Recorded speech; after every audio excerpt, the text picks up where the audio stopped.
22nd Sunday in Ordinary Time. First reading. A reading from the book of Deuteronomy.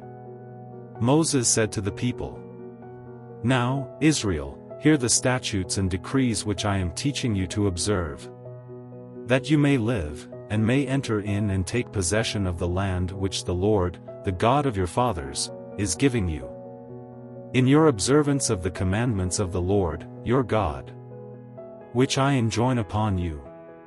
You shall not add to what I command you nor subtract from it.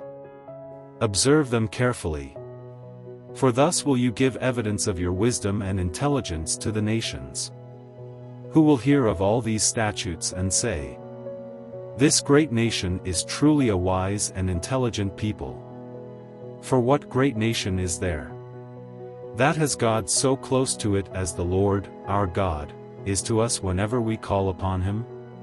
Or what great nation has statutes and decrees that are as just as this whole law, which I am setting before you today?" Responsorial Psalm. The one who does justice will live in the presence of the Lord. Whoever walks blamelessly and does justice, who thinks the truth in his heart, and slanders not with his tongue, the one who does justice will live in the presence of the Lord.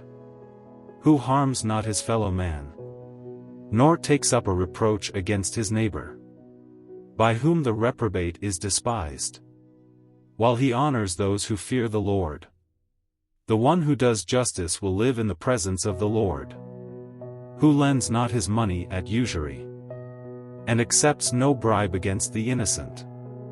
Whoever does these things shall never be disturbed. The one who does justice will live in the presence of the Lord. Second reading. A reading from the book of James. Dearest brothers and sisters, all good giving and every perfect gift is from above, coming down from the Father of lights, with whom there is no alteration or shadow caused by change. He willed to give us birth by the word of truth that we may be a kind of firstfruits of his creatures. Humbly welcome the word that has been planted in you and is able to save your souls. Be doers of the word and not hearers only, deluding yourselves.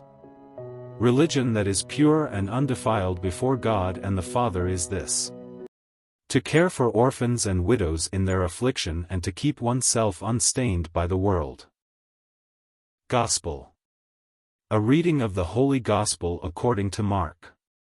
When the Pharisees with some scribes who had come from Jerusalem gathered around Jesus, they observed that some of his disciples ate their meals with unclean, that is, unwashed, hands.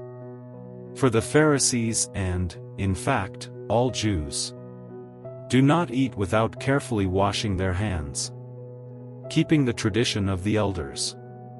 And on coming from the marketplace they do not eat without purifying themselves. And there are many other things that they have traditionally observed: the purification of cups and jugs and kettles and beds. So the Pharisees and scribes questioned him, "Why do your disciples not follow the tradition of the elders but instead eat a meal with unclean hands?"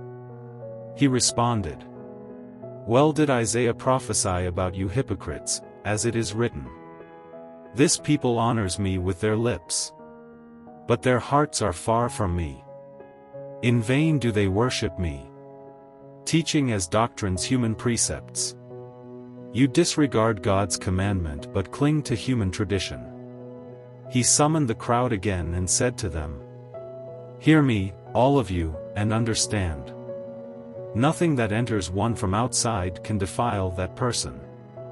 But the things that come out from within are what defile. From within people, from their hearts, come evil thoughts, unchastity, theft, murder, adultery, greed, malice, deceit, licentiousness, envy, blasphemy, arrogance, folly. All these evils come from within and they defile." The word of the Lord.